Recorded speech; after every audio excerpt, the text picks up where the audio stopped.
momento de fazer a cadeirinha profética. Como não tem como a gente fazer isso aqui, vamos orar uns pelos outros, amém? E irmãos, assim como está em 1 Coríntios capítulo 12, sobre os dons do Espírito, deixa o Espírito Santo fluir. Deixa o Espírito Santo fluir. Eu tenho certeza que o Senhor vai liberar uma palavra sobre a sua vida, sobre a palavra da vida do seu irmão. Então se você está em 4 pessoas, gasta 2 minutos cada um para orar. Se você estiver em 3, gasta 3 minutos cada um, amém? Nós temos tempo suficiente, então deixa o Espírito Santo fluir. O Espírito Santo vai te trazer impressões para você orar por essa pessoa. Deixe ser ativado pelo Espírito Santo, amém, irmãos? Vamos lá, o Senhor quer romper algo aqui hoje. Deixa o Espírito Santo te conduzir nesse momento. Espírito Santo, obrigado pela tua presença. Espírito Santo, oro para que o Senhor possa trazer impressões aos nossos corações, que o Senhor possa trazer palavras de conhecimento aos nossos corações, Jesus. Que o Senhor possa liberar dons de profecia aqui, Jesus. Que ninguém saia daqui, Jesus, sem receber uma palavra do Senhor, Jesus, sem ser completamente batizado, impactado pela tua presença, Jesus. Espírito Santo, que o Senhor possa fluir, Jesus, em cada um que aqui está, Pai. Nós cremos no teu mover, Espírito Santo. E a tua palavra diz que em Atos 2 que todos foram batizados. Não 90%, não 80%, mas todos foram batizados. Todos receberam uma palavra do Senhor. Então, Espírito Santo, nós cremos nisso aqui hoje, Jesus. Nós cremos que o Senhor tem uma palavra para ser liberada aqui hoje. Nós queremos sair daqui com os nossos destinos destravados, Jesus, com palavras direcionadas, Pai. Espírito Santo, que a vergonha, que a timidez não venha tomar o nosso coração, Jesus. O Senhor nos deu um espírito de ousadia. O Senhor nos deu um espírito de ousadia. Então nós queremos fluir nisso, Espírito Santo. Irmãos, o céu está aberto. Deixa o Espírito Santo fluir. Deixa o Espírito Santo fluir, irmãos. Jesus, que o Senhor possa liberar mais da tua presença, Jesus. Nós queremos que o Senhor é um Deus infinito, um Deus de infinita possibilidade, um Deus de infinita presença. Então libere isso sobre nós, Jesus. Nós queremos experimentar do Senhor, Jesus. Nós queremos experimentar do Senhor.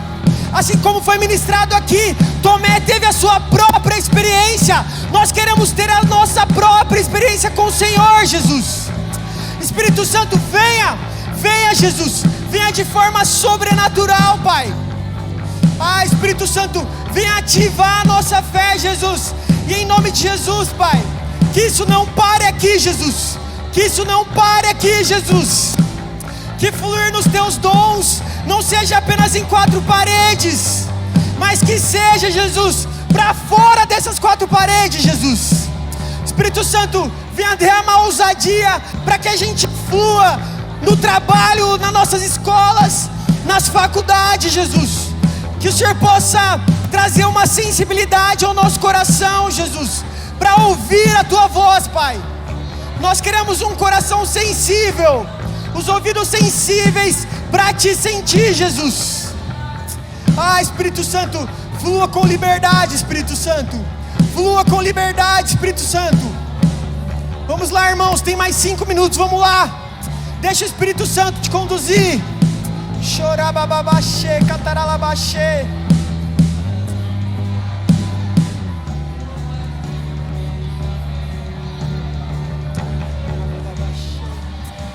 Aquele que era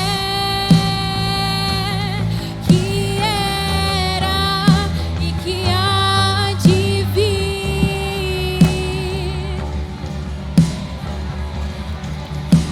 Aquele que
vir, de eternidade em eternidade, aquele que é, que era e que há de vir, de geração em geração. Aquele que era e que há de vir.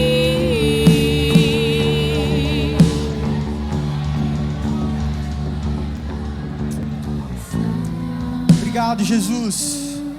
Obrigado pela tua doce presença, Espírito Santo. Nós cremos que o Senhor tem destravado coisas em nosso meio, Jesus. Nós queremos mais, Jesus. Eis-nos aqui, Jesus. Eis-nos aqui, Jesus.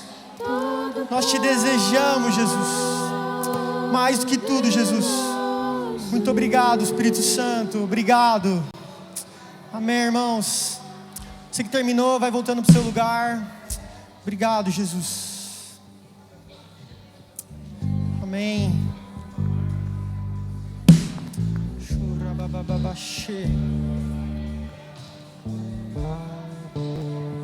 Amém.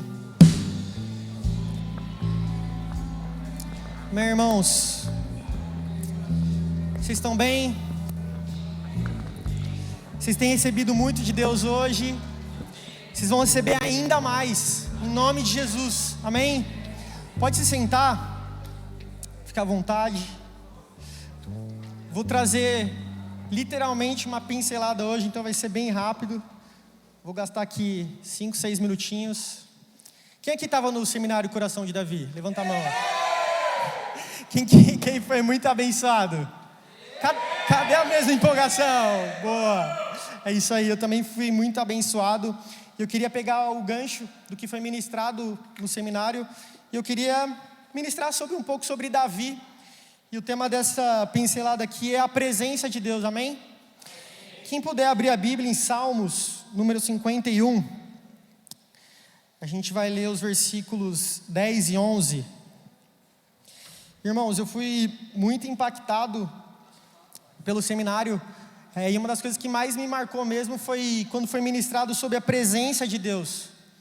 O pastor Rafa Haddad ministrou sobre isso, a pastora também ministrou bastante sobre isso, deu bastante ênfase sobre isso. Eu queria aqui trazer bem rápido sobre a presença de Deus, sobre nós priorizarmos a presença de Deus, amém? Todo mundo abriu? Salmos 51, versículo 10 e 11, diz assim, eu vou ler na NVI, tá? Cria em mim um coração puro, ó Deus, e renova dentro de mim um espírito estável. Não me expulse da tua presença, nem tires de mim o teu Santo Espírito. Irmãos, trazendo o contexto aqui desses 2 versículos, Davi tinha acabado de cair com Betseba. Irmãos, como que um homem, depois de cair com Betseba, me chamou muita atenção, foi o coração de Davi nesse momento. Davi, um homem, um rei, um homem com muitas posses, com muitos bens, ele caiu e a única coisa que ele pediu para o Senhor: Senhor, não tire de mim a tua presença. Isso chamou muita atenção para mim, porque em muitos momentos, quando eu já li aqui o livro de Samuel, 1 Samuel, e muitas vezes eu julgava Saul, por exemplo. Saul era uma pessoa que ele desejava o trono, e eu falava, como que Saul pôde desejar tanto o trono? Irmãos, muitas vezes eu já me peguei nisso, desejando as coisas da terra, desejando os bens, desejando diploma, salário, dinheiro, irmãos, e deixando de lado a presença de Deus.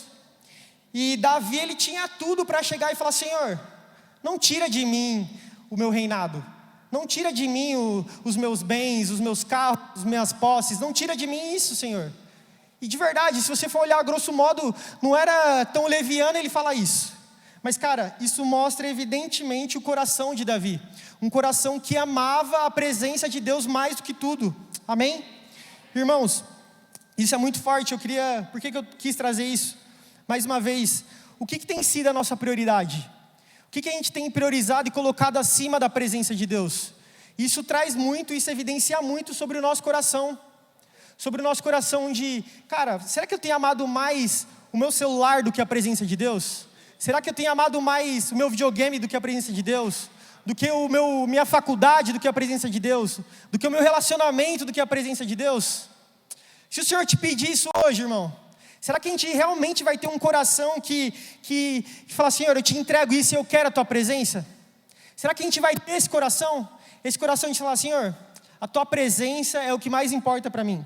A tua presença é o que é mais valoroso para mim. Senhor, não expulse de mim o teu espírito. Será que hoje a gente teria esse coração para fazer isso, irmãos? Então, era isso que eu queria trazer aqui hoje. Lendo aqui só para finalizar um versículo, Filipenses capítulo 3, versículo 8. Diz, mais do que isso, considero tudo como perda comparado com a suprema grandeza do conhecimento de Cristo Jesus, meu Senhor. Porque em perdi todas as coisas, eu as considero como esterco para poder ganhar Cristo. Uau!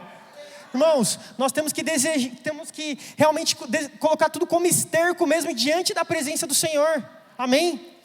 E para finalizar aqui, um outro versículo, Salomão diz em Eclesiastes capítulo 1, versículo 2, que tudo é vaidade. O que tem a ver? Olhando hoje com a ótica de Cristo, tudo é vaidade sem a presença de Deus. Tudo é vaidade sem a presença de Deus, irmãos. Se eu tiver um carro sem a presença de Deus, é vaidade. Se eu tiver um bom trabalho sem a presença de Deus, é vaidade.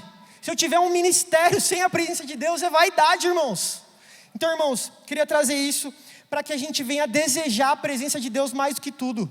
Mais do que o nosso tempo, mais do que o nosso diploma, mesmo que você ganhar 5, 6 dígitos, irmãos. Deseja a presença de Deus mais do que isso. Mesmo que você seja doutorado, mestrado, se tiver não sei quantas graduações, deseja a presença de Deus mais do que isso. Amém? Então que vocês possam guardar isso no coração de vocês, era bem rápido, que vocês possam ser edificados por isso. Amém? Glória a Deus. Agora o nosso chefinho vai continuar aqui o culto. Não perca o foco, irmão. É isso. Shalom. Shalom, igreja! Shalom. Amém. Quem está feliz aqui? Friozinho, mas vocês estão felizes? Estão sendo edificados? Queria falar para vocês que tem muito mais. Agora a gente vai entrar no momento da generosidade. E eu queria falar um pouco sobre generosidade. Eu queria que a gente abrisse agora em Mateus. Eu vou ler Mateus do 18 ao 22. Eu leio na NVI, tá? O título desse versículo é: quão difícil é seguir Jesus? Já começa aí. Também fala isso em Lucas 9, dos 57 ao 62. Mas vamos ler em Mateus. Em Mateus, ele vai dizer o seguinte. Mateus 8, do 18 ao 22. Ele vai dizer o seguinte: quando Jesus viu a multidão ao seu redor, deu ordens para que atravessassem para o outro lado do mar. Então, um mestre da lei aproximou-se disso. Mestre, eu te seguirei para onde quer que fores. Jesus respondeu: as raposas têm suas tocas, as aves do céu têm seus ninhos, mas o Filho do Homem não tem onde repousar a sua cabeça. Só para a gente entender um pouco do contexto histórico que está acontecendo aqui, o mestre da lei chegou até Jesus na intenção de ser um discípulo, na intenção de ser alguém que seguia Jesus. Ele queria ser um seguidor de Jesus. O que Jesus está querendo dizer aqui? Só para a gente entender, se ele era um mestre da lei, é subentendido que ele era uma pessoa com um patamar financeiro elevado para a sociedade naquele momento. Então ele era um homem que tinha muito dinheiro. E ele chegou em Jesus e falou: Jesus, eu quero estar com você, eu quero ser um dos seus discípulos, eu quero caminhar junto com você. O que Jesus disse para ele? As raposas têm as suas tocas, as aves têm os seus ninhos, mas o Filho do Homem não tem onde repousar a sua cabeça. Sobre o que ele está querendo falar? Cara, você vai me seguir, vai ter momentos que a gente vai dormir em barracas. Vai ter momentos que a gente vai dormir no quarto que um irmãozinho ofertar para nós 12 discípulos, nós 13, nós todos juntos. Ou seja, as comodidades, as regalias que você tem hoje como um trabalhador, as regalias, os privilégios que você tem hoje de ter a sua casa, o seu cobertor quentinho, o lugar que você vive com a sua esposa, talvez você não tenha conosco nessa forma, porque nós dependemos 100% de Deus. Amém? E o que ele responde aqui? No versículo 21. Outro discípulo lhe disse: Senhor, deixe-me ir primeiro sepultar meu pai. Mas Jesus lhe disse: deixe que os mortos sepultem os seus próprios mortos. Primeiro, quando ele fala aqui: Senhor, deixe-me primeiro sepultar meu pai. Sobre o que ele está falando aqui? Primeiro, Jesus, esse termo era muito usado quando a gente estava esperando a morte de algum parente, a morte de alguma pessoa, para a gente ficar com a herança dela. Então quando ele fala, deixe-me primeiro sepultar meu pai, está querendo dizer assim, Jesus, eu quero seguir você, eu quero estar com você, mas espera meu pai morrer, porque quando meu pai morrer, eu vou ganhar dinheiro, eu vou ter a herança dele, e quando eu ter a herança dele, eu vou sair, eu vou seguir você, e eu vou ter a minha confiança que eu vou estar no dinheiro. Então se a gente passar fome, eu vou pagar alguma coisa pra gente. Então se a gente ter dificuldade, não achar lugar para dormir, eu vou pagar um hotel pra gente, alguma coisa do tipo. O que está querendo dizer? A segurança dessa pessoa estava 100% em dinheiro, e não estava em Deus. E o que Jesus está querendo dizer? Deixe que os mortos sepultem os seus próprios mortos. Jesus está querendo dizer, deixe que os mortos, quando ele fala sobre mortos, ele fala sobre aqueles que não conhecem a Jesus verdadeiramente ainda, não conhecem a Deus verdadeiramente, ou seja, os mortos espiritualmente. A partir do momento que nós conhecemos a Jesus, nós temos vida. Deixe o dinheiro para aqueles deixe o dinheiro para aqueles que ainda estão mortos. Vocês estão vivos, vocês têm algo muito melhor. A sua segurança não está nesse dinheiro, não está na herança do seu pai, a sua segurança está em mim. Qual que é a moral da história? Essas pessoas não seguiram Jesus. Alguém sabe qual que é o nome dessas pessoas? Não. Qual que é a diferença deles para Mateus? Mateus, por ser um coletor de impostos, também era alguém com um patamar elevado na sociedade financeiramente falando. Mas o coração de Mateus estava disposto a conhecer a Deus verdadeiramente. A segurança de Mateus estava em Deus, e a segurança desses homens estava no dinheiro. Então graças a isso, hoje Mateus foi um dos maiores homens que já pisou na terra, e esses homens ninguém nem sabe o nome. A simples segurança desses homens, o fato dessa simples segurança desses homens estar no dinheiro, fez com que hoje a gente nem soubesse o nome deles. E Mateus hoje é um dos maiores personagens, um dos maiores apóstolos que a Bíblia relata. E por que a gente perde tantas bênçãos como esses homens perderam? Esses homens tiveram uma oportunidade gigantesca. Você estava na frente do homem, você estava na frente de Jesus. Você podia muito bem ser um discípulo dele, você podia muito bem ser um apóstolo, mas eles perderam uma oportunidade gigantesca. Por que muitas vezes a gente perde tantas bênçãos? Por que muitas vezes a gente perde tantas oportunidades? Porque o nosso coração não está em Deus. E muitas vezes nós deixamos de ser generosos, nós deixamos de ofertar, porque o nosso coração não está em Deus, o nosso coração está no nosso dinheiro. E eu quero falar para você, a sua segurança não está no seu dinheiro. A sua segurança não está no quanto o seu CLT está registrado lá. A sua segurança não está no quanto a sua empresa fatura por mês. Se um momento a sua empresa fechar, Deus quiser, isso não vai acontecer. Se o momento você for mandado embora, se Deus quiser, não vai acontecer. E o que vai acontecer se a sua segurança estava no dinheiro? Você vai continuar tendo a vida que você tem hoje, porque você tem um Deus que cuida de você. Porque a sua segurança tem que estar em Deus. Então muitas vezes nós perdemos bênçãos, nós perdemos coisas tão grandes que o Senhor tem para nós, porque nós não entendemos o princípio da generosidade. Porque nós colocamos o nosso dinheiro à frente de tudo. Eu quero fazer um convite para você nessa noite. Entenda que verdadeiramente o seu coração tem que estar o Senhor. A prioridade do seu coração tem que ser o Senhor. E não os seus bens, e não o que você tem. Então exerça a generosidade, não deixe de exercer a sua generosidade, não deixe de exercer a oferta por medo de que vai faltar, por medo do que você vai ter. Eu já ouvi várias pessoas falando, cara, eu senti muito no coração de fazer uma oferta, mas eu tenho medo de isso faltar no final do mês. Eu quero falar para você, não seja como esses homens que tinham a sua segurança no dinheiro, a sua segurança está em Deus. Amém? Então se você quer fazer a sua oferta, se você quer fazer a sua generosidade, o Pix está aqui atrás, o gasofilácio tá aqui atrás, então nesse momento você tem liberdade para fazer a sua oferta. Amém? Pai, obrigado por esse dia, obrigado por esse momento, obrigado por estar nos direcionando a importância da generosidade, obrigado por estar nos direcionando a importância de entendermos que no nosso coração o Senhor tem que ser a nossa segurança, que a nossa segurança não está no dinheiro, a nossa segurança não está no que somos, não está no quão bons somos, em quão inteligentes somos, em quanto ganhamos, mas a nossa segurança está em Ti, Pai. Nós não queremos ser como essas pessoas que hoje nós nem sabemos o nome, mas nós queremos ser como o Mateus, alguém que tinha um patamar elevado, mas entregou e teve a sua segurança 100% totalmente no Senhor, em nome de Jesus, amém? Glória a Deus, galera. Então se você quiser fazer a sua oferta, pode pegar o seu celular, fazer o seu Pix agora, amém? Vamos entrar no momento da palavra agora, e eu queria que vocês recebessem com muita palma, ele que é o nosso pastor de adoração da Igreja Dínamos, pastor Murilo Thomas, glória a Deus. Tocha. Obrigado, mano. Shalom, igreja! Brincadeira, não tenho voz para isso não. Aleluia. Oh, meu Deus, que é? Meu Deus. Luiz, depois te mando o Pix, viu? Depois te mando o Pix. Obrigado. Gente, se você pode, por favor, baixe a sua cabeça, coloque a mão no seu coração. Espírito Santo, nós pedimos, fique à vontade aqui. Fique à vontade aqui. O Senhor é motivo de todas as coisas. Nós estamos aqui por causa de você. Nós queremos conhecer o coração do Pai. Nós sabemos que você pode nos propiciar isso. Então, abra o nosso coração essa noite para perseguir o seu coração. Em nome de Jesus, nós pedimos, governe sobre as nossas emoções, sobre as nossas mentes, sobre os nossos olhos. Que os nossos olhos, ouvidos, que toda a nossa atenção esteja voltada ao Senhor nessa hora.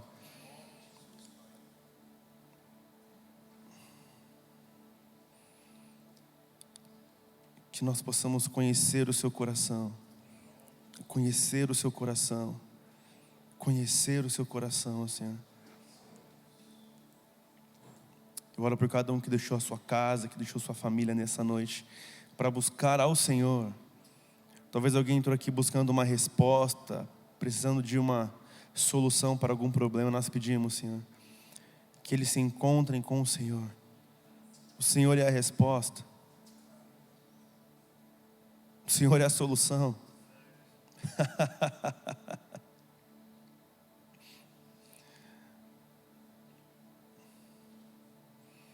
Uma noite comum pode ser a melhor noite da nossa vida se a Tua presença estiver lá, Senhor. Aquela mulher samaritana foi buscar água, Senhor, era um dia comum, até que você apareceu. Até que você apareceu e tudo mudou. Então nós pedimos, apareça mais uma vez, Senhor. Se assente neste lugar. Se assente neste lugar. Se você ora em línguas, por favor, comece a orar em línguas agora. Espírito Santo, nós pedimos, flua como um rio neste lugar. Flua como um rio neste lugar. Flua como um rio neste lugar. Flua como um rio neste lugar, Senhor, que a terra seca seja encharcada de vida, de expectativa, de esperança no Senhor. Flua como um rio neste lugar, Espírito Santo. Flua como um rio neste lugar, Espírito Santo. Flua como um rio neste lugar, um rio de águas vivas. Um rio de águas vivas. Ei, Ranamá, Soriarabacie. Um rio de águas vivas, Senhor. Um rio de águas vivas. Se você pode, repete assim: Senhor Jesus, muda a minha vida. Eu não quero mais ser o mesmo. Agora coloca mais verdade nisso. Senhor Jesus, muda a minha vida. Eu não quero mais ser o mesmo. Amém. Se você não fez isso ainda, faz isso. Cumprimenta alguém perto de você, dá uma boa noite, um shalom. Se você ainda não fez isso, já fez, está tudo bem.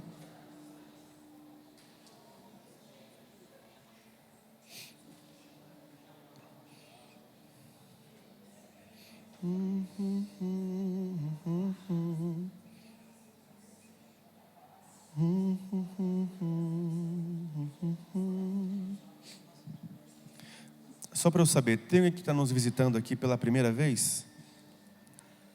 Boa! Como que é seu nome, irmão? Henrique? Ô, Pão, dá um abraço no Henrique aí para mim, por favor, velho. Seu irmão? Irmão de quem? Cadê quem gritou isso? A voz do além. O Ricardo, está na cozinha. Vem para o culto, varão, sai da cozinha. Glória a Deus. Henrique, você é muito bem-vindo, mano. Volta sempre, viu? O Ricardo é profético, está na mesa, né? É isso. Gente, abra sua Bíblia aí, por favor. Lucas, capítulo 14. Lucas 14, versículo 25.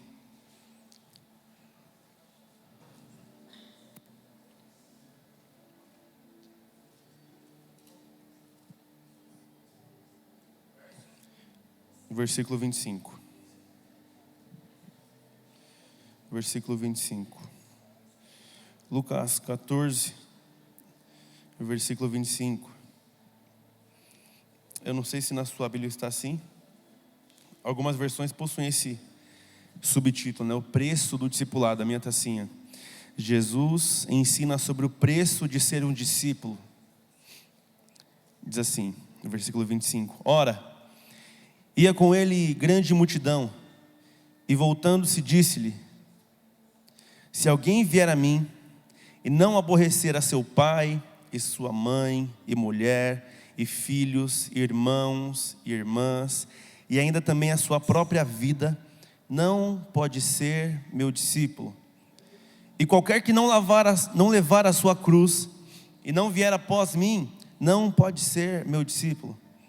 Pois qual de vós, querendo edificar uma torre, não se assenta primeiro a fazer as contas dos gastos, para ver se tem com que acabar? Para que não aconteça que depois de haver posto os alicerces, e não podendo acabar, todos os que a virem comecem a escarnecer dele, dizendo: Este homem corintiano começou a edificar e não pôde... Está manifestando já, o que foi? Este homem começou a edificar e não pôde acabar. Ou qual o rei que indo à guerra a pelejar contra outro rei, não se assenta primeiro a tomar conselho sobre se com 10.000 pode sair ao encontro do que vem contra ele com 20.000? De outra maneira, estando outro ainda longe, manda embaixadores e pede condições de paz. O último versículo que eu vou ler, o 33. Assim, pois, qualquer de vós que não renuncia a tudo quanto tem, não pode ser meu discípulo. Assim, eu agradeço a oportunidade em nome do Senhor Jesus.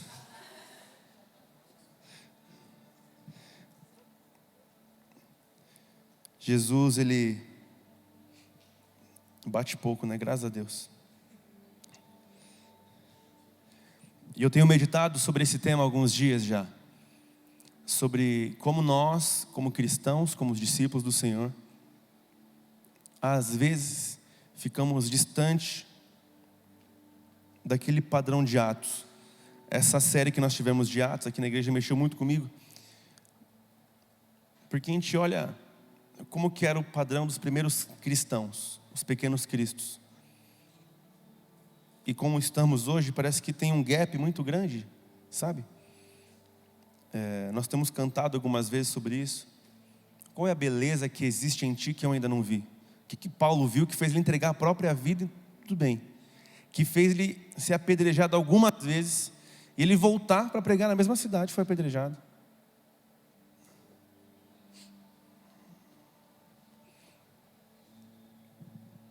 E meditando sobre o que Jesus propõe para nós, que é ser discípulos, o Senhor me lembrou disso, dessa palavra, de Lucas 14. Eu estava até conversando com o Davi ontem sobre isso. A frase que eu mais tenho falado esse ano, eu falo, essa frase, tem 2 frases do meu ano, essa é uma delas. Então anota essa frase que faz muito sentido. A primeira frase é: restaurante que serve farofa não tem ventilador.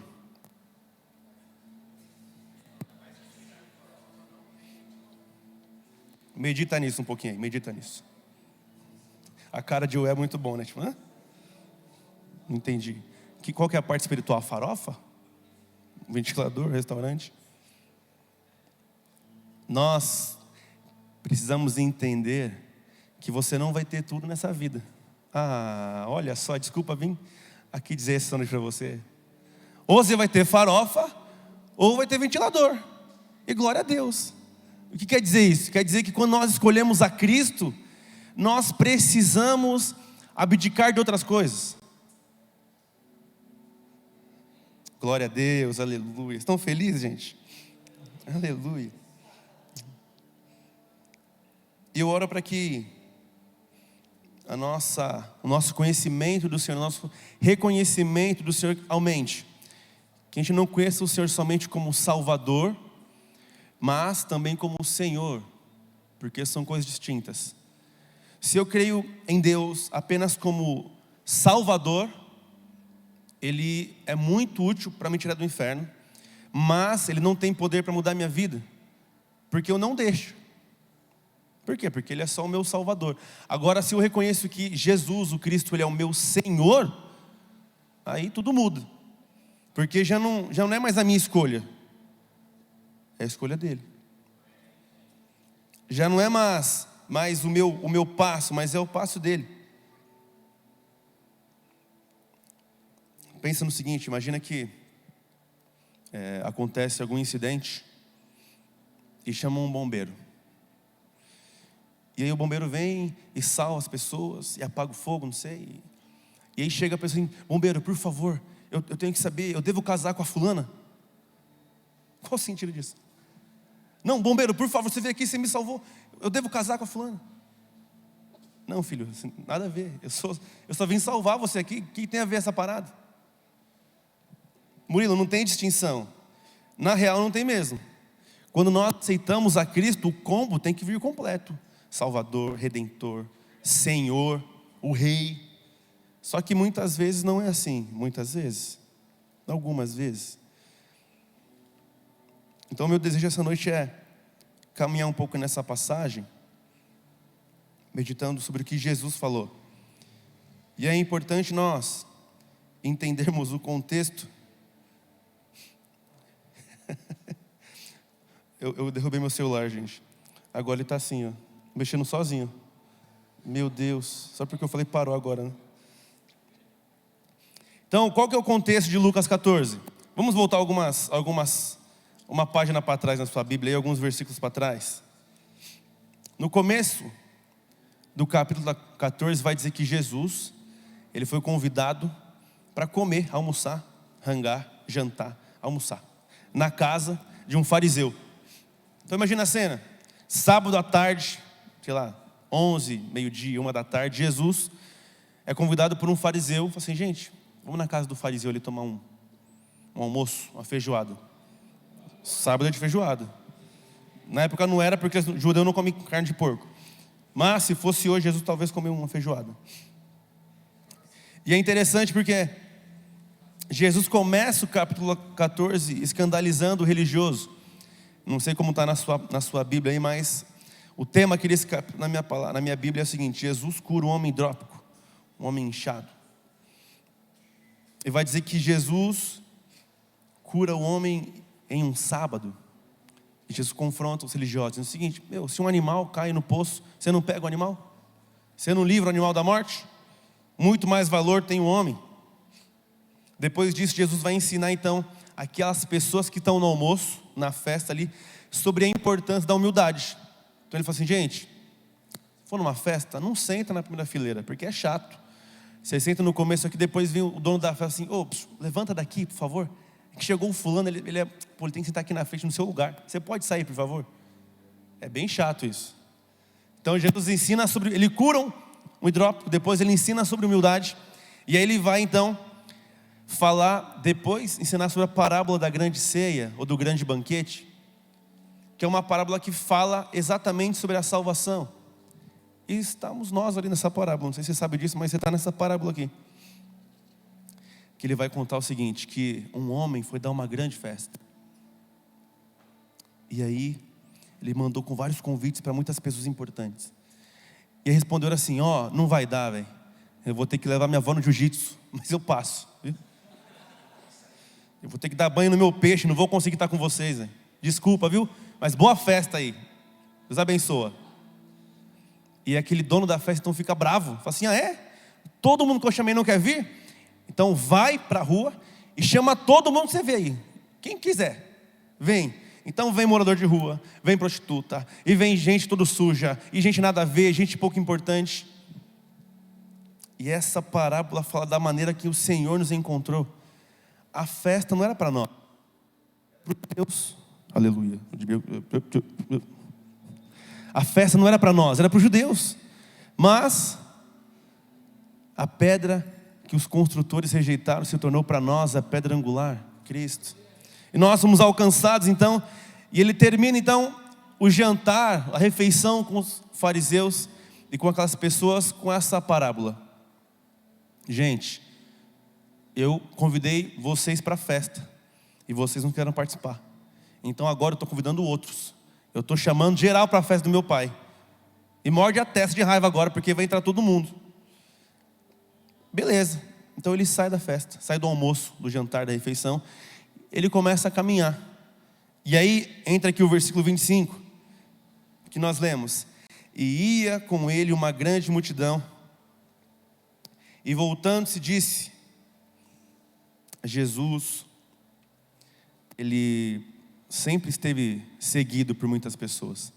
Mas isso nunca foi motivo de fascínio para os seus olhos. Pelo contrário, ele sempre tentou refinar a multidão. E é interessante porque eu comecei a meditar nisso. Porque Jesus, ele se vira e fala para a multidão. Se nós pegarmos outros textos, a gente vai perceber que ele fala para os seus discípulos e tinha gente junto. Ou fala para uma pessoa específica, mas dessa vez ele se virou para a multidão. Falou: gente, que delícia, estão aqui me seguindo aqui, aleluia. Glória a mim, né, que eu sou filho de Deus. Glória a mim mesmo. Só que deixa eu explicar um negócio para vocês aqui, ó. E ele entra no versículo 26 que nós lemos. Se alguém vier a mim e não aborrecer a seu pai, a sua mãe, mulher, filhos, irmãos, irmãs, ainda também a sua própria vida, não pode ser meu discípulo. Eu procurei e não achei nenhuma referência de Jesus chamando multidão a ser discípulo. Não achei. Talvez possa ter passado alguma coisa, mas não encontrei nenhuma referência, ele gritando aos quatro: gente, quem quiser ser meu discípulo pode vir.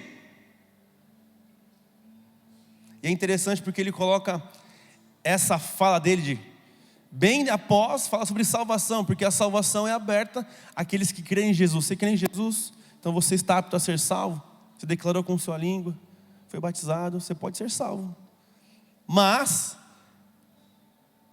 é como se estivesse revelando que é um nível mais profundo. Então, todos podemos seguir a Jesus, mas a verdade é que nem todos desejarão se tornar discípulos de Jesus. Diga amém. Aleluia. E é tão verdade porque nós podemos, por exemplo, se deparar com algumas nuances de diferença. Então, em Mateus 5, 6 e 7, nós temos o Sermão da Montanha, o Sermão do Monte. E novamente tem uma multidão ali. Então Jesus diz: e avistando uma multidão, vamos ler isso, por favor. Mateus 5, versículo 1. Mateus 5, versículo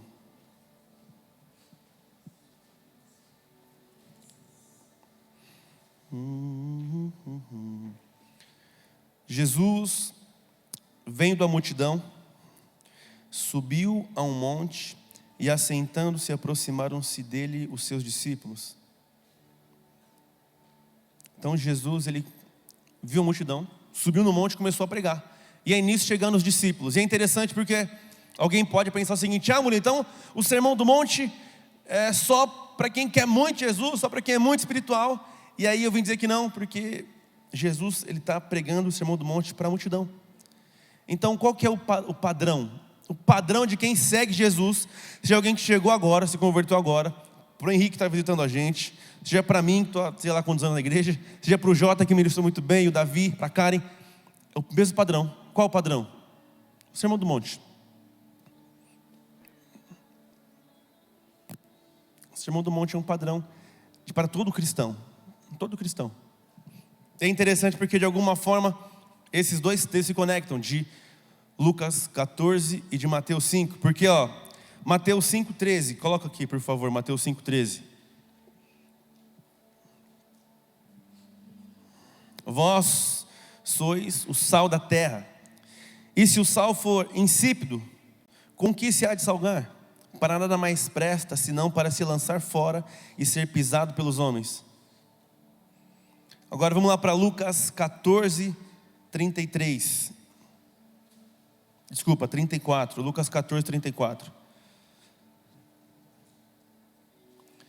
Lucas 14, 34 diz o seguinte: bom é o sal, mas se ele degenerar, com que se adubará?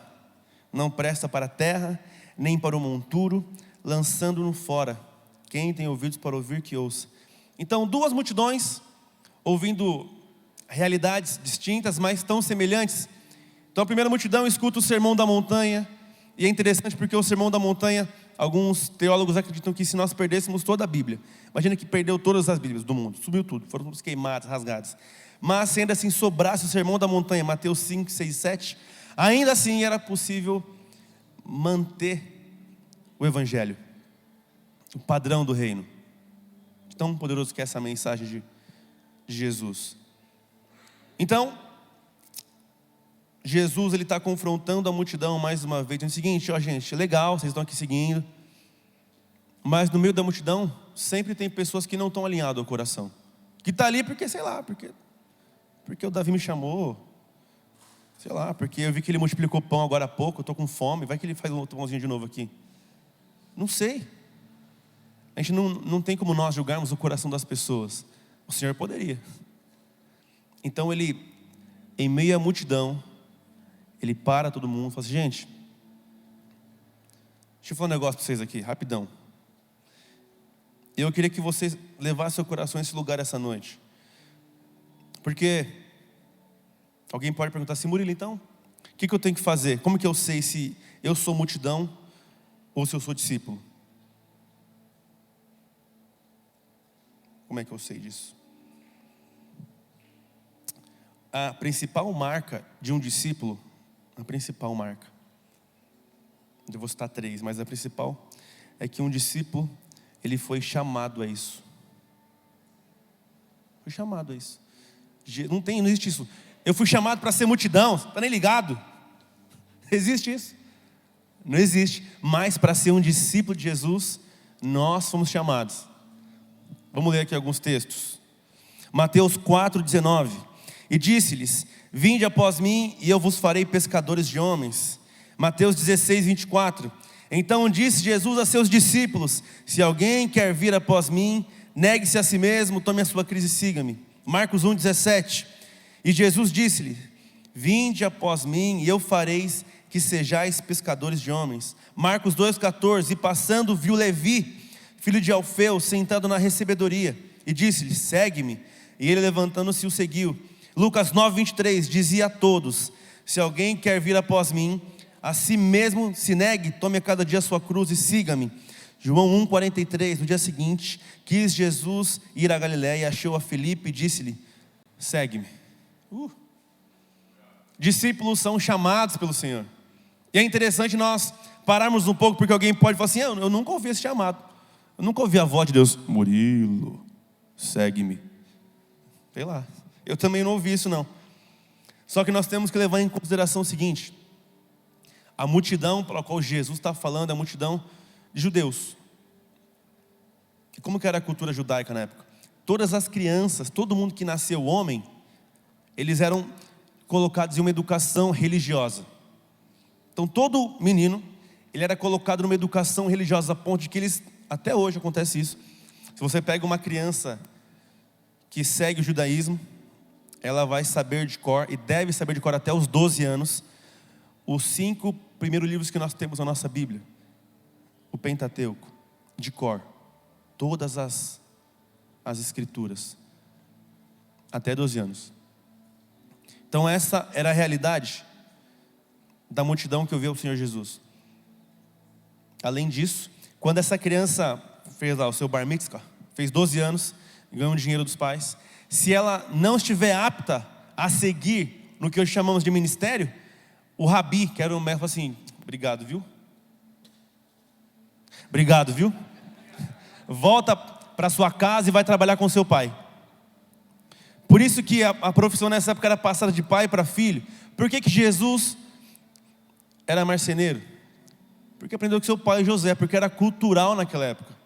O filho que não seguia o ministério, digamos assim, que não virava um discípulo de algum mestre da época, ele voltava para casa e aprendia a profissão do seu pai. Por isso que Pedro é pescador. Não foi um dia: você é pescador, eu vou estudar para pescar. Não. A família de Pedro era de pescadores. Assim de André, de Felipe. Amém? Faz sentido? Estão comigo aqui? Amém.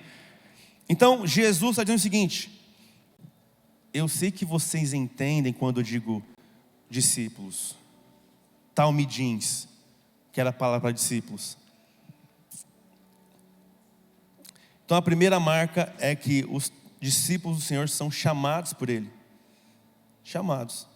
E é interessante porque a nossa cultura hoje não é essa. Ninguém aqui foi rejeitado quando criança porque não sabia de cor o Pentateuco. Alguém foi? Amém. Então glória a Deus. Ninguém foi. Jesus ele vem instaurar uma nova forma de interpretar o discipulado. Porque teoricamente para esses homens e mulheres aqui dessa época era comum, normal, ter alguns homens que serviam ao Senhor no templo e outros que não. Não, quem que tem que ser espiritual? Não, espiritual é o sacerdote que está sacrificando ao Senhor. Eu sou só vendedor de pão, eu faço pão. E Jesus ele vem para quebrar isso. Então ele coloca o seguinte: vocês agora são minha morada, habitação.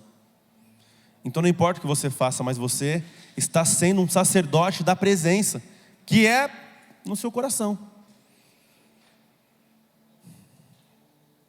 Sendo assim, por exemplo, eu vou citar aqui algumas informações. Como que então eu sei que eu sou um discípulo na multidão? Bom, o discípulo ele foi chamado pelo Senhor. Tá, eu entendi que vai ser chamado, mas como que eu sei que eu fui chamado? Como que eu sei? Bom, você tem o desejo de subir o monte por conta própria. Discípulos são aqueles que querem ver a face de Deus, querem ver a glória de Deus. Multidão, não. Ô Rafão, sobe você, mano. Na moral, eu tô de boa. Outra coisa, os discípulos têm um desejo de agradar o Senhor. Pô, quero agradar o Senhor. Eu posso ter falhado, mas eu falhei triste. Sem querer, não quero consertar, eu quero agradar o Senhor. Discípulos têm o desejo de compartilhar boas notícias, boas novas, evangelho. Os discípulos têm o desejo de fazer novos discípulos. Os discípulos têm o desejo de levar essa mensagem adiante. Isso é importante. Os discípulos têm o desejo de fazer obras maiores, de curar pessoas, de orar por enfermos, de expulsar um demônio. E talvez um dos pontos interessantes é que o discípulo percebeu que a vida não faz sentido se eu não estiver seguindo o que Deus colocou no meu coração para fazer. Eu posso ter muita grana, eu posso ter um bom emprego, eu posso estar morando em outro país e ainda assim sentir aquele vazio. Eu me lembro de uma história que um pastor me contou, que havia um senhor muito rico, muito próspero, e ele foi chamado pelo Senhor com 18, 19 anos, 20 anos mais ou menos. Falou assim: eu quero que você seja pastor, quero que você trabalhe na igreja, seja integral no ministério. E ele falou assim: Deus, não, quero dinheiro, eu vou ser empresário. E ele começou a investir a sua vida nisso. E depois de alguns anos, o Senhor volta a gritar no seu coração: fulano, vamos lá, velho, eu tenho um chamado para o ministério. Eu quero que você cuide de gente, de pessoas. Deus, não, eu sou empresário. Minha empresa agora está voando, eu vou expandir os negócios, multinacional, eu vou abrir capital. Não. E esse homem vive a sua vida dessa maneira. E um dia esse senhor, já com 60 ou 70 anos, ele acorda no seu aniversário e ele sente um vazio no coração. Ele fala assim: Senhor, me perdoa. Eu conquistei tudo que eu queria. A minha casa é incrível, meus carros são incríveis, minha empresa está maravilhosa, mas o vazio aqui está grande. E o Senhor chamou, ele falou assim: tudo bem, vamos voltar. Sério, com 60 anos, bora. Só que você agora volta lá para o começo, onde eu queria você, lá com 18, 19 anos. E o pastor que me contou, o pastor é um pastor que esse senhor, ele estava dirigindo a van de uma equipe de louvor, tipo a nossa aqui. Imagina que a nossa igreja foi tocar, sei lá, em Mauá. Aí esse, desculpa, Afonso. E aí, Mauá. Não, Mauá, não falei que Mauá é ruim. E aí esse senhor aqui, tipo assim, ricaço, muita grana, milionário. Ele estava ali dirigindo a van, comendo um lanche, em lágrimas. Por quê? Porque eu estou onde eu devia estar, só que há 50 anos atrás. Então por que Jesus fala isso aqui para a multidão? Porque Jesus não quer que ninguém caminhe com Ele com a expectativa errada. Jesus não é o caixa eletrônico da bênção, que você vem aqui, ajoelha, coloca o cartão da oração, aí você pede o seu pedido, e tira o cartão e vai chegar o anjo do delivery aqui, ó, da sua bênção na mão. Não é. Tão felizes, aleluia. Glória a Deus, glória a Deus. O que é isso? Será que eu quiser? Então, o desejo de Jesus é que ninguém o siga inocente. Eu não sabia não que ia acontecer isso não, que eu tinha que abrir mão das minhas coisas não. Eu não sabia disso. Eu não sabia, tudo bem, então agora você está sabendo. Se você quer ser Jesus, você vai abrir mão, você vai ser perseguido, vai ser caluniado, você não vai dar tudo certo, não vai dar tudo certo. Não vai dar tudo certo. Desculpa, gente. Eu cantava essa música. Vai dar tudo certo. Só quem é muito raiz lembra disso. E a primeira coisa que eu quero falar é que o primeiro mandamento precisa estar no primeiro lugar.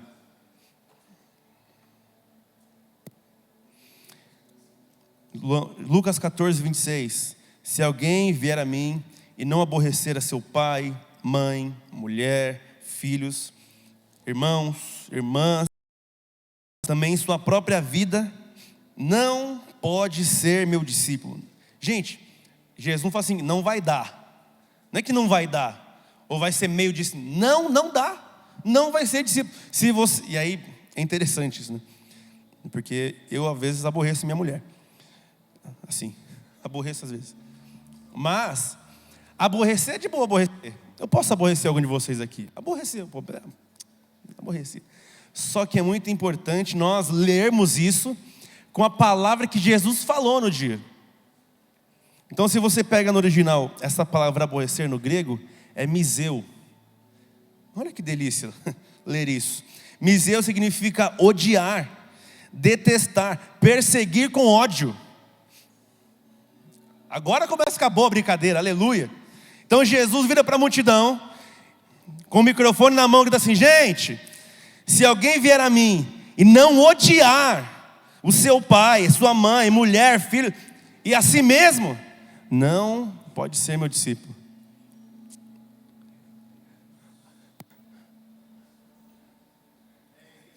Glória a Deus, aleluia. A gente consegue às vezes, né, entender o porquê que os discípulos lá em João 6,60 falam assim, meu Deus, dura coisa isso, Dani. Quem que pode ver um negócio desse? É claro que Jesus não quer que você odeie seu pai e sua mãe, que você persiga com ódio. Alguém liga, pastor, o meu filho está me perseguindo com a faca aqui em casa. Ele falou, o Murilo falou no cu de jovens. Se alguém quer seguir Jesus, tem que perseguir o pai e a mãe com ódio. Ia ser engraçado. Mais assustador também. Misericórdia.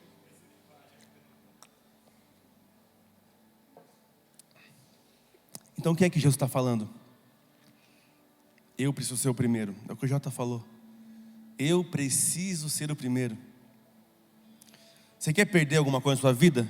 Idolatra isso. É a melhor maneira de você perder isso. Eu cresci vendo isso acontecer. Gente começava a namorar. Mano, gente crente, era de Deus, estava lá em oração e tudo mais. E começa a namorar, some da igreja. De lei. Dava 3, 4 meses, a pessoa voltava, chorando, arregaçada. Porque é simples, gente. A matemática é simples. Deus não divide a sua glória com ninguém. Então, tudo que você coloca à frente de Deus, você vai perder. Deus prefere que você perca do que Ele perca você.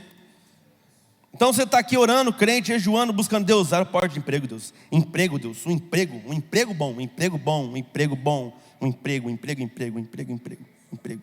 Aí você começa a trabalhar legal. Aí você some do culto. Praga ruim. Vem para o culto.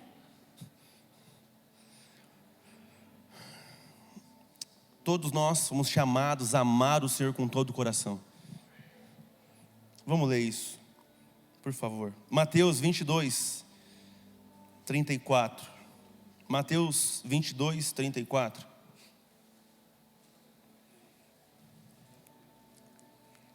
Meu, é muito bom esse barulho de Bíblia assim, né? Rolando assim, ó. As folhinhas assim, ó. Isso, coisa de crente. Mateus 22, 34 diz o seguinte: e um deles, doutor da lei, interrogou Jesus para o experimentar, dizendo: mestre, qual é o grande mandamento da lei? E Jesus disse-lhe: amarás o Senhor teu Deus de todo o coração, de toda a tua alma, de todo o teu pensamento. Este é o primeiro e grande mandamento. E o segundo, semelhante a este, é: amarás o teu próximo como a ti mesmo. Desses dois mandamentos dependem toda a lei e os profetas. Então Jesus está reforçando isso daqui. Nós precisamos amar ao Senhor. E é interessante, né? Porque a nossa língua portuguesa, algumas palavras perdem o valor muito rápido. Então quando nós falamos, você tem que amar o Senhor. A pergunta, qual é a primeira pergunta a ser feita? O que é amar o Senhor?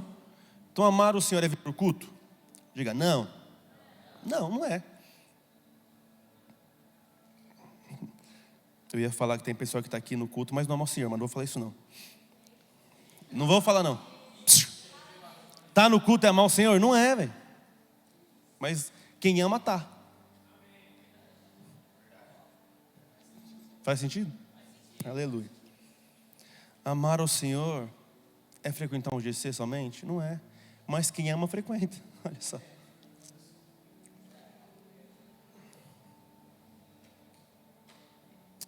Amar ao Senhor é realmente perceber que não tem nada nessa vida, nada que faz sentido se não for Ele. Nada. E o convite dele para nós é: percebe isso logo. Percebe isso logo. Porque você não vai ser meu discípulo se você não perceber que o amor é a força que você precisa para vencer o que você tem que vencer. Quando chegar o dia amar, o que vai te ajudar? O amor pelo Senhor. A tentação. Mano, eu amo mais o Senhor do que o pecado. Mais o Senhor do que a pornografia. Mais o Senhor do que minha namorada. Mais o Senhor do que o baile funk. Sei lá. Eu amo mais o Senhor. E é interessante porque junto disso, junto do amor ao Senhor, então por favor, tá? Não persigam seus pais com ódio. Mas não os coloque acima do Senhor. Eu te juro isso. Se a sua família não é crente, isso eu te prometo que vai acontecer. Te juro não, mas prometo que vai acontecer. Em algum momento, você vai ter que se deparar com a situação dos seus pais ou sua família falando assim: meu, tá errado esse negócio aí, faz assim, assado. E aquilo ser contra a palavra do Senhor. O que você vai ter que fazer? Uma escolha. E aí o seu amor vai cantar. Eu só quero tua presença. Então literalmente, aborrecer é você escolher o Senhor sobre todas as coisas. Eu amo tanto o Senhor que parece que eu odeio todas essas coisas. Eu amo tanto o Senhor que parece que eu odeio meus amigos da escola. Mas você odeia? Não odeio, mas é que você ama tanto o Senhor que todo o restante parece que perdeu o valor. Outra marca de um discípulo, então, amar o Senhor sobre todas as coisas. Outra marca de um discípulo, daqueles que querem seguir ao Senhor, é negar a si mesmo. Lucas 14, 27. E qualquer que não levar a sua cruz e não vier após mim, não pode ser meu discípulo. E o verso 33 diz assim: pois qualquer um de vós que não renuncia a tudo quanto tem, não pode ser meu discípulo. Negar a si mesmo é renunciar. É aquilo que eu falei, é reconhecer o Senhor como Senhor, não somente como Salvador. Não ter meia revelação, mas ter a revelação de que Ele é o Senhor. É Ele que manda. Pensa nisso, você faz esse exercício, por favor. O Senhor manda em você? Não responde não. O Senhor manda em você? Te ofende ouvir isso? Te ofende? Será que te ofende isso? O Senhor manda em mim. Não sei se manda não. A gente pode fazer um quiz disso, né? Você ora para tomar decisões?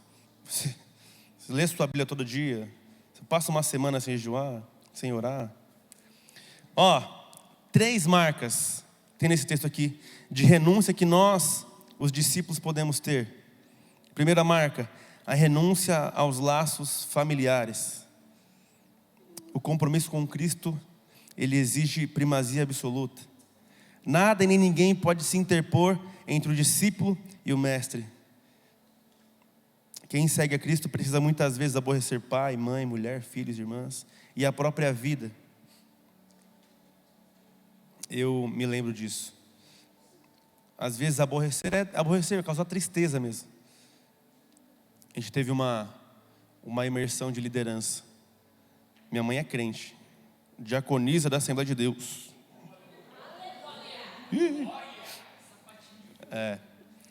E eu lembro que no aniversário de 50 anos dela, eu não estava lá. Eu estava ministrando em uma conferência. E aí eu lembro de ter chorado assim, voltando para casa. Cheguei no final da festa. Eu lembro quando eu cheguei assim na casa da minha mãe, todo mundo me olhando assim, tipo assim, chegou, né? O único filho dela. Você lembrou que tem mãe, né? Tipo aquela cara assim de, Eu estava aqui. E nem sou filho, eu estava aqui já. Mó tempão. E eu lembro de ter guardado isso, o Senhor me lembrou desses dias disso.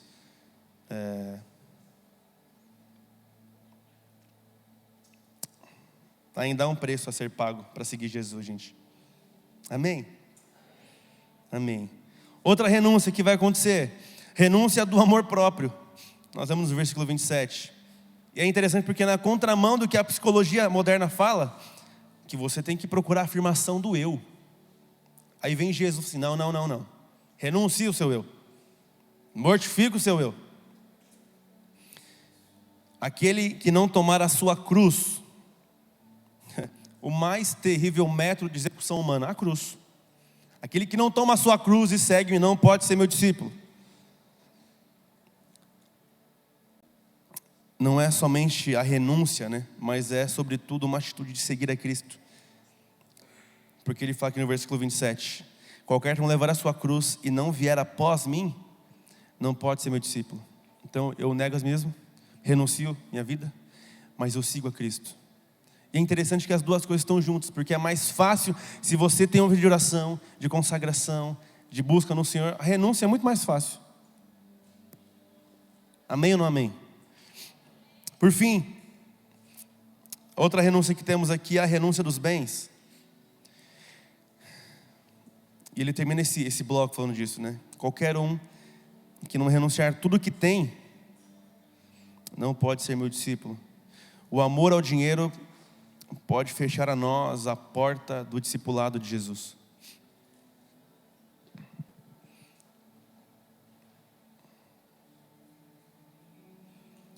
Por fim,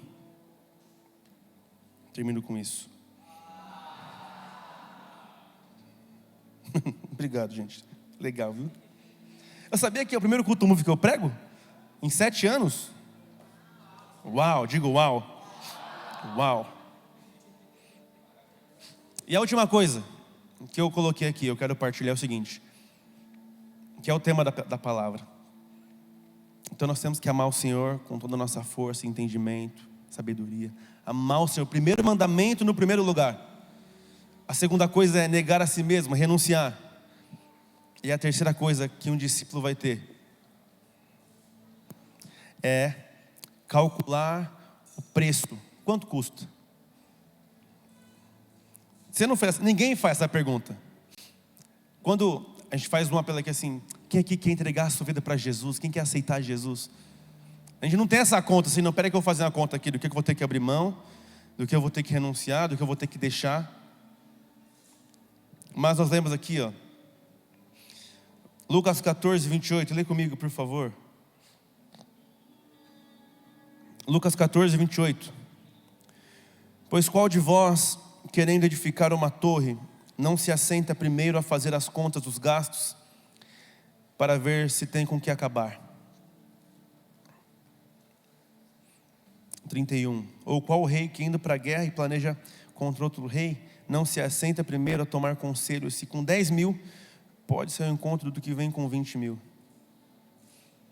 Jesus, ele conta essas parábolas para dizer o seguinte. Estão comigo, gente? Olha aqui para mim.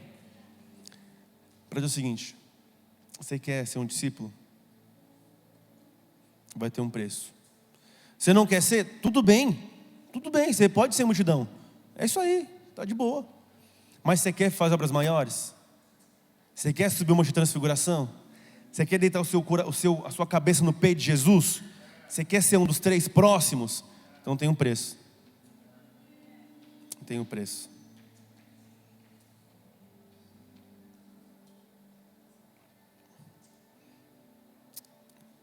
Olha isso que eu escrevi aqui. Antes de alguém se tornar um discípulo de Cristo, é necessário saber que há um preço no discipulado. Pois certamente a cruz precede a coroa e o sofrimento precede a glória. Certamente a cruz precede a coroa e o sofrimento precede a glória. Eu me lembro de 2019, era uma terça-feira de manhã, 7, 8 da manhã, dia 2 de setembro de 2019. Minha mãe saiu de casa, eu abri o portão para ela, eu morava com minha mãe na época ainda, saiu de casa, 2020, ela saiu de casa, e o Senhor falou ao meu coração o seguinte: você nunca mais vai esquecer esse dia. Eu falei, é mesmo? É. Fechei a porta, ela pegou e foi embora. Minha mãe foi para onde naquela manhã? Ela foi para o Hospital da Mulher, lá em Santo André. E ela foi buscar o resultado de uma biópsia. E eu lembro que nesse dia, foi o dia que eu estava aqui no prédio ainda, trabalhando aqui, uma terça-feira. Minha mãe descobriu que tinha um câncer de endométrio. E eu lembro que minha mãe me ligou chorando assim: filho, a mãe está com câncer. E eu lembro daquele, bate aquele negócio, meu Deus, e agora? Chegou minha vez de exercitar minha fé. E eu fui para casa, fui encontrar minha mãe. E eu lembro de, durante todo o tratamento dela, ter percebido algumas coisas. Minha mãe não fez quimioterapia, ela fez apenas radioterapia, cirurgia, tratamento, internada. Aí pegou Covid, meu Deus. Aí quebrou a perna depois, gente dos amados. E a Helena grávida. Gente, tudo acontecendo junto. Mas, algo que eu aprendi nesse processo é o seguinte: o tratamento do câncer, ele é mais danoso do que o próprio câncer. Eu já tinha ouvido isso na minha formação em radiologia. A gente teve uma matéria de radioterapia. Romário está aqui, formando também. Só que é interessante isso. Imagina o seguinte: você está aqui sentado. Para alguém tirar você daqui, tem que ser alguém mais forte que você. Olha o The Rock aqui, o The Rock. Quem vai tirar o Fábio daqui? Mano, para alguém tirar o Fábio daqui, tem alguém mais forte que o Fábio. Faz sentido? A mesma coisa o câncer no corpo de alguém doente. Para alguém tirar, para a saúde, né? Para o remédio, tirar o câncer, mano, tem que ser alguma coisa muito forte, porque é uma doença forte. Por isso que a quimioterapia é tão destrutiva, a radioterapia é tão destrutiva, porque tem que ser mais forte que a doença. O que tem a ver com a palavra isso? Tem a ver que se você quer chegar do outro lado, tem um processo. Minha mãe queria ser curada, e ela foi curada, para a glória de Deus. Minha mãe está bem. Só que eu lembro disso, o processo. E muitas vezes o processo, nossa, dói muito. Foram 20 e tantos dias indo lá para a Santa Casa, pegando trem, às vezes, e sentado lá, sem ter o que fazer. E ela entrava, tomava a dose de radioterapia e voltava para casa. Várias noites. Será que você não está nesse processo hoje? de sair do outro lado? Lembra do Egito? Qual que era a função do deserto? Literalmente, sarar o povo que ficou escravo por 400 anos, para que eles pudessem entrar numa terra nova, boa, delícia, leite e mel. Então, antes do propósito, tem o processo. Você não falou amém, mas você vai passar pelo processo. Inevitavelmente, com amém ou sem amém vai ter processo. E aí, nessa semana, eu estava em casa, semana passada, na semana do seminário, e eu fiquei mal. Falei, meu Deus, estou sendo atacado. O que o diabo fez? Encravou minha unha. Brincadeira. Não foi o diabo não, foi eu mesmo que fiquei cutucando a unha assim, encravou a unha. E eu liguei para algumas pessoas, para podólogas, e liguei e falei assim, moço, tudo bem? Tem horário? Não tenho. Liguei para umas 3, 4. Eu achei uma, tem horário? Tenho, vem agora. Falei, tá bom. Tenho 2 perguntas. Eu falei bem assim, eu sou homem, moço. Tenho 2 perguntas para perguntar para você. Eu sou homem. Dói?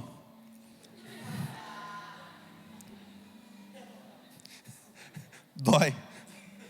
Dói, moça. E quanto custa? As 2 perguntas que você pode fazer. Ah, tem que ver quanto custa, mas dói. Interessante, né? Para falar o preço tem que ver como que está o pé. Mas para doer não. Vai doer. Mas você nem viu. Ah, mas vai doer. Vai doer. Eu fui. E eu achava que era zoeira, porque eu liguei para o pastor Márcio. E ele tinha também tido uma encravada um tempo atrás. Não, pode boa. Ela faz um negocinho assim, não sente nada. Eu falei, sério? Ela falou que dói, velho. Não, pode de boa, não sente nada. Eu falei, não sei, velho. Tá com cara de armação esse negócio aí, velho. Não sente nada. Não conseguia tocar na unha. Não, pode ir, mano, você vai ver. Ela levantar a unha assim, passar um negocinho assim, não dói nada. Eu falei, é mesmo? É. Doeu muito. Eu quase desmaiei. Ela parou assim umas 2 vezes. Você tá bem, moço? Você tá pálido? Juro. Você tá pálido. E o Senhor me lembrou disso. Você quer ser curado? E a unha estava doendo assim, sei lá, 7. Mas para tirar doeu 12, 15, doeu muito. Ele me lembrou, a dor para curar, ela tem que ser maior do que a dor que está atuando. Senão não tem cura. Eu queria orar com você, mas antes de você ficar em pé para a gente orar, eu queria que você pensasse nisso. Há um convite do Senhor para nós. Multidão, o Davi falou isso aqui. O nome não está... Quem que é? Esse povo está seguindo Jesus, você não sabe. E eu oro para que ninguém aqui seja como o jovem rico. Porque Jesus fez essa pergunta para o jovem rico. E aí, você quer me seguir? Então, mano, vende tudo que você tem, me segue, vamos lá. Me segue, vamos lá. Jesus falou para o jovem rico assim, mano, vende tudo que você tem e me segue. Vende tudo que você tem e me segue. Ele foi embora. Por isso que você não sabe o nome do jovem rico hoje. Você sabe que ele era um jovem rico. Mas o Senhor nos chamou novamente. Meu, abre mão desse negócio aí. Vamos lá. Vamos para um lugar mais profundo. Deixa esse negócio para lá. Vamos para um lugar mais profundo, Henrique. Vamos lá. Vamos lá. Vamos ser um discípulo. Tem coisa que eu quero te mostrar. Eu quero revelar meu coração para você. Mas você está muito cheio de muita coisa. Abre mão dessas paradas aí, velho. Então, eu queria chamar o Dani e a Rafa aqui para orar comigo. A galera está comigo na sala de oração. Eu queria interceder por vocês. Mas eu não quero que você venha aqui para frente não. A gente vai orar por vocês. Mas eu queria que depois disso você desse uma resposta ao Senhor. Qual a resposta? Você procurar seu líder. Quem te trouxe falou, eu quero seguir a Jesus, mano, de verdade. Eu quero ser um discípulo. Eu não quero frequentar um bom culto. Eu não quero só vir e vir. E é isso. Amém? Fez sentido, gente? Conseguiu entender o que eu estou falando aqui? Tem um preço, tem renúncia, mas também tem prazer, tem deleite. Ele é a recompensa. Então você pode escolher. Você pode sair dessa porta aqui e amanhã você querer trabalhar muito bem. E tudo bem. Mas o Senhor está se oferecendo a nós. Eu sou a sua recompensa. E eu garanto que Ele é melhor do que um bom salário. E tudo bem. Tudo bem ter um bom salário. Mas o ponto é, tenha o Senhor sobre todas as coisas. Escolha o Senhor sobre todas as coisas. Renuncie os seus desejos. Amém? Então se você pode, fique em pé, por favor.